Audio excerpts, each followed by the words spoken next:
In nursing research, we start with all this raw information, patient responses, clinical measurements, all kinds of observations.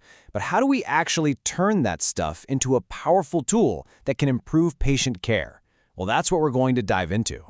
So this is really the central question, isn't it? The answer is all in this systematic, super meticulous journey of data preparation. It's all the crucial, behind-the-scenes work that turns these scattered facts into evidence we can actually trust, the kind of evidence that can really shape the future of nursing. So, here's our roadmap. We're going to follow this journey from the very beginning, from the initial chaos of messy data all the way to the clean, clear order of a final table. Let's get started.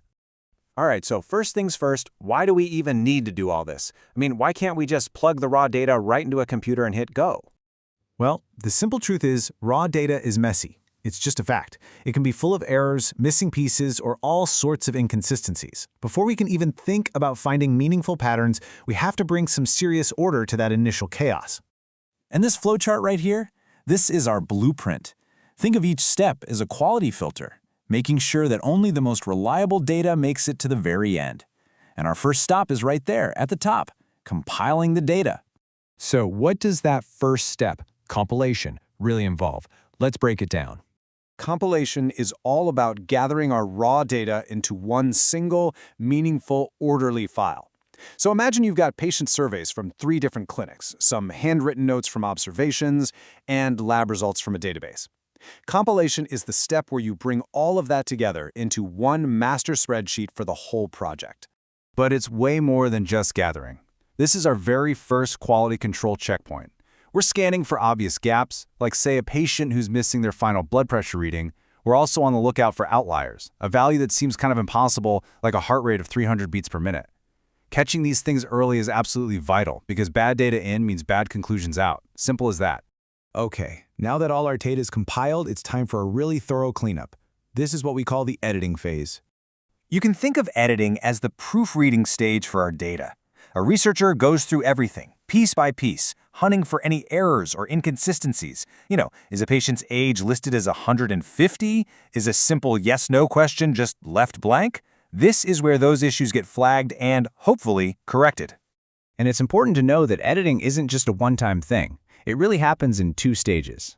You've got field editing, which happens right on the spot, so a researcher can clarify a confusing answer with a patient immediately. Then there's central editing, which happens later back at the office. That's where one person can make sure everything is consistent across the entire dataset. So, once our data is clean and accurate, we need to translate it into a language that computers can actually understand, and that next step is called coding.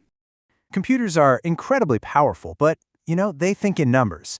Coding is just the process of turning our human responses into numerical codes. And this simple translation is what allows statistical software to analyze thousands of data points in a matter of seconds. It's a game changer. But here's the thing. For this to work, our coding system has to be perfect. Every single response needs a home. That's the exhaustive rule. And no response can fit into more than one category. That's the mutually exclusive rule. Following these 2 principles prevents any confusion or ambiguity in the data. And here's a perfect example. We take a descriptive category like gender and just assign it a simple numerical code. Male becomes 1, female becomes 2.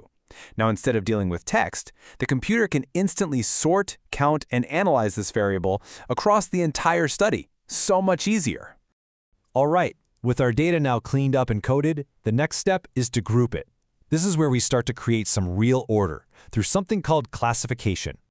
A huge dataset can be totally overwhelming. Classification is how we tame that beast. We take all that data and sort it into logical groups based on shared characteristics, which transforms a giant, unmanageable collection of numbers into something we can actually understand.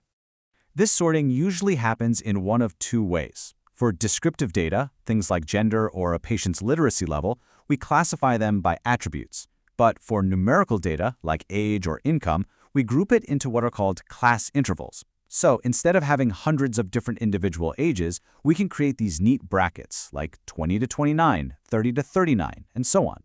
We've cleaned, coded, and classified our data. Now it is time for the final step in our preparation process, putting it all together in a clear, concise table. Tabulation is just the process of displaying our data in a really compact, logical table. This isn't just about making it look pretty. It's the final clean presentation of our data before the deep statistical analysis can even begin. Everything now has its place in a specific row and a specific column.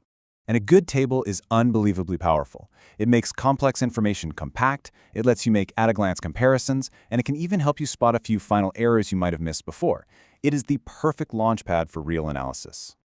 So let's just remember where we started. With this, complete chaos. A raw jumble of numbers and letters and survey answers with absolutely no obvious structure or meaning.